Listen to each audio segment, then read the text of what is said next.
A lot of people are like, don't spend money. We have to go on these no spend weeks and these no spend months in order to pay down our debt. And I'm saying, screw that. In this video, I am going to be forecasting my budget for the month of July using my budget forecaster template. If you want to use this exact same template with me and follow along, you can do so through my How to Control Your Spending workbook, which is on sale right now using the link below. So let's go ahead and get started. Hey guys, it's Justine with Debt Free Millennials, the channel to help you crush your debt and live payment free. I love the no payment life, so if you are into that, where you have no more student loan debt, no more car loan, no more credit card debt, no more any debt, then you have to stick around and subscribe to the channel.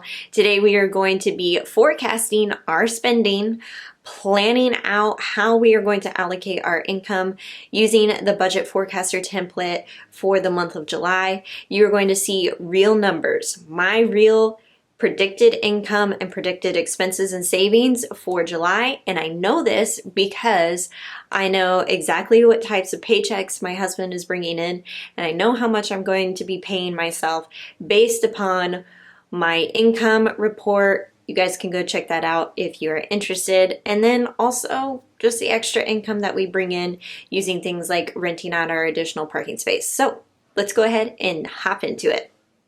Okay, we are back with another forecasting, and we are going to be forecasting for the month of July. And the first thing that I'm going to do is I'm going to fill out what I predict my monthly income is going to be for the month of July.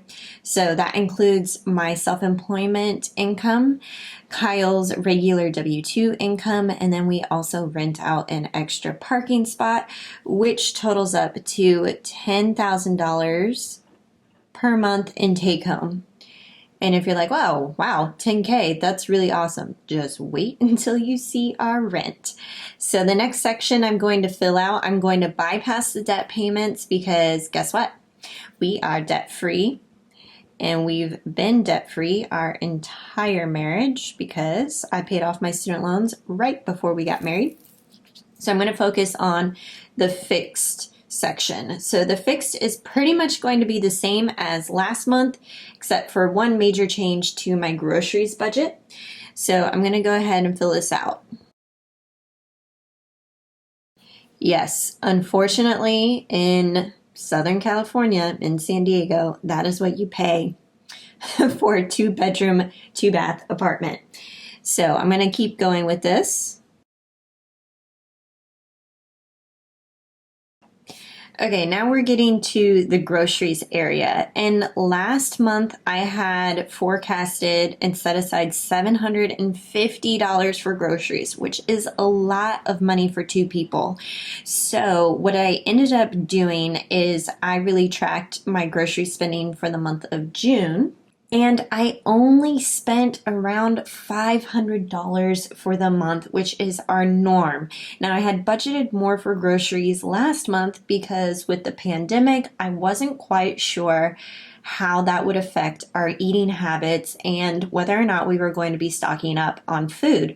So knowing that I've had plenty to last us at $500 a month, I think I am going to keep this and lower it to $500. Now, if I go over that, I can always pull from my fudge category and make some changes here, but I think I can get away with $500 for groceries in the month of July.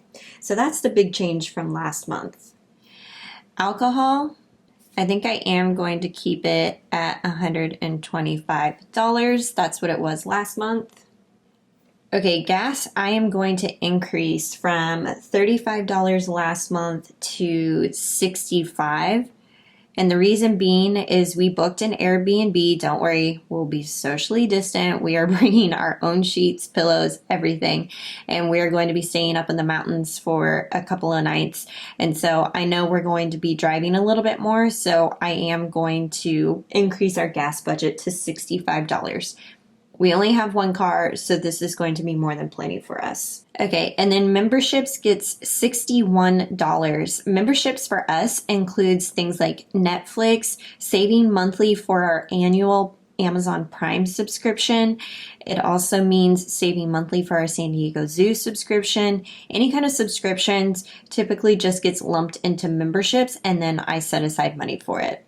Okay, now let's go down to the fun section. I'm going to do restaurants. We'll keep this at $200. That's what we typically spend on restaurants for the month.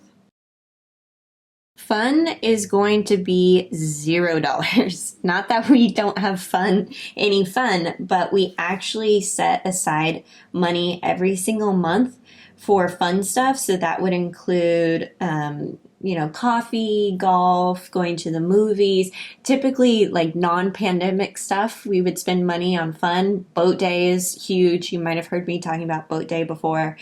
Anyway, we have over $1,200 already in our fun savings account. So we both agreed that it's more than fully funded. So we are just going to pool money out of the reserves as fun opportunities arise, which, guys, we're not really spending a lot of money on going out right now. So we're just going to keep that at $0. But I am going to increase our shopping budget because Kyle had approached me last night and he was interested in purchasing some dumbbell weights because our gym has been closed and also we just don't feel comfortable going to the gym right now. And when we talked about moving into a house, we talked about getting a dumbbell set anyways so that we can work out from home. So I think that might be happening, and dumbbell weights are expensive. So we're going to budget $350 for that. And then we are going to do our clothing categories, $150 each. Haircut is going to get a little bit more money this month because Kyle and I both got haircuts in June and we pretty much depleted our haircut budget. So now we need to refuel it. So next time we can get our haircut. So I'm going to put $40 in there, up from $25 last month. And then gifts. I've been setting aside $200 for gifts, and this just goes into a separate savings account when I'm ready to purchase gifts, especially for Christmas. Then that money will be pulled from the savings account back in my checking account so I can spend it. Apartment decor. This is one of my favorite categories. I love this category. I'm setting aside $150 for that. Giving. I'm going to set aside $250, and I still go to therapy once a month, and we've been doing it via Zoom, so I will do $90 for that. Okay, going back up to the top, I'm going to set aside just $10 for fudge. This is any miscellaneous items that really don't have a home. We're going to go ahead and put $10 there, and then future. So I'm going to list out our future categories. These items are all of our savings goals. So down payment,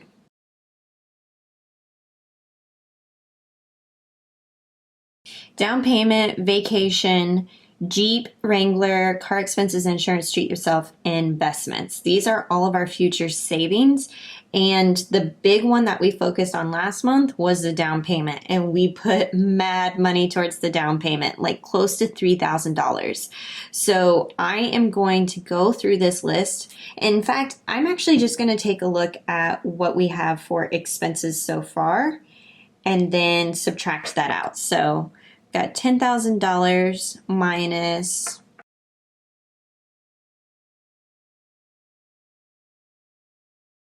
okay, so we still have $46.28 that is going to go towards our future, towards our savings, which is almost 50%. So 50% of our budget gets spent in the month, and then, 54%, and then another 46% gets put aside for our savings. Now, you guys know that the biggest budget eater right now is our rent, and that's what happens when you move to Southern California.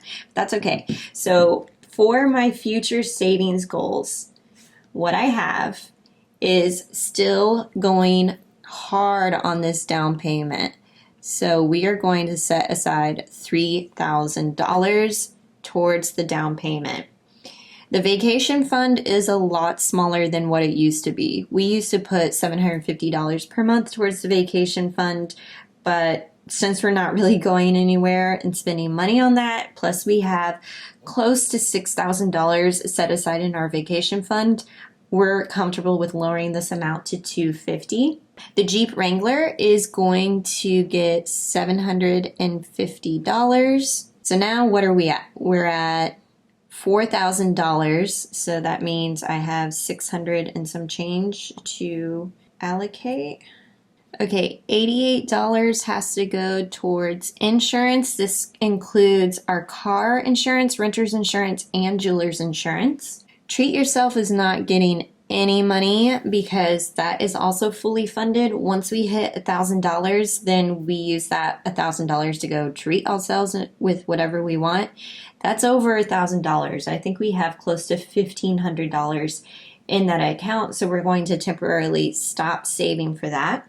Then we are going to put about $127 towards car expenses. Car expenses includes any regular maintenance, repairs, tags, registration, all of that gets lumped into car expenses. And I know for a fact we're going to have an oil change coming up quickly, so I want to make sure that I have enough money set aside for that.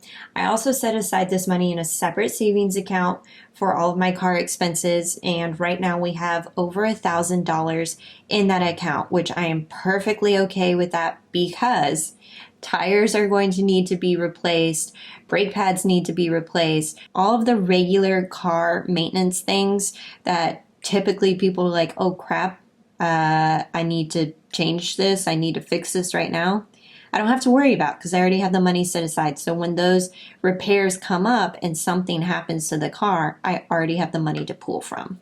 So the last thing that we have is our investments. This is outside of what Kyle contributes to his 401k, which he has maxed out completely. And so we do some of these additional things. Right now, this hasn't been as much of a focus as the down payment. So you're going to see this amount is going to be a lot less. But once we get this down payment amount up and running, we're going to go back to our investments and make sure we are maxing out some of our other retirement accounts. Okay, so if I subtract out everything, that leaves $413 to go towards investments. So what that means is I'm going to go back and add up all of my expenses, which are the three major categories. If you have debt, you would roll debt into that as well, and then add that total amount into expenses. So let's do that real quick.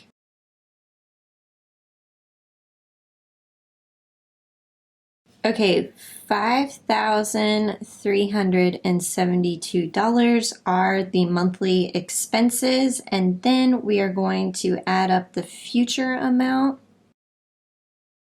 and that is $4,628. So the income minus the expenses minus the savings is a net zero, which is exactly what you want because that means every single dollar of your income has been allocated and assigned a job. So now let's go down here to this bottom section just to make sure we have a focus and we know what's going on for the month. So what I like to do is I just like to pull up my Google Calendar or whatever you use to plan out your week and just take a look at what's going on in the month that might affect the budget. So I know we are going on a trip to the mountains, and the money that we spend on this trip, which hasn't been a lot, all we have to do really is just buy food.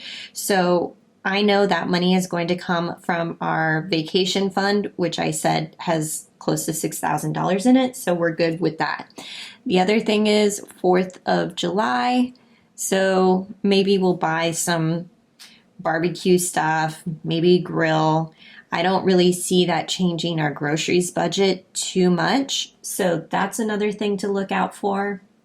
Okay, that's really pretty much it. There's a couple of birthdays in our families this month, but I don't really see us spending a whole lot of money on that. If we do, it's going to come out of our gifts budget. So this month's focus, again, this was the focus last month, is the down payment.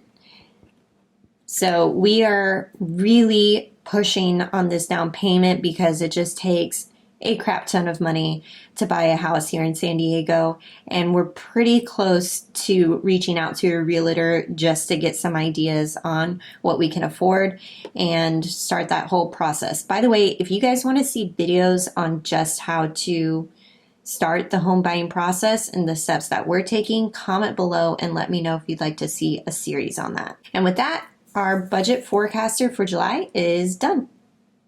All right, thank you so much for planning your spending with me. I am really excited about July just because we are really still grinding it out with that down payment fund, but we're still giving ourselves permission to save for other things like the Jeep Wrangler and vacations, always. So if you want to forecast your spending, you can do so with the Budget Forecaster by getting it in the How to Control Your Spending workbook. I will link to that in the description below, and I'll catch you guys in the next video.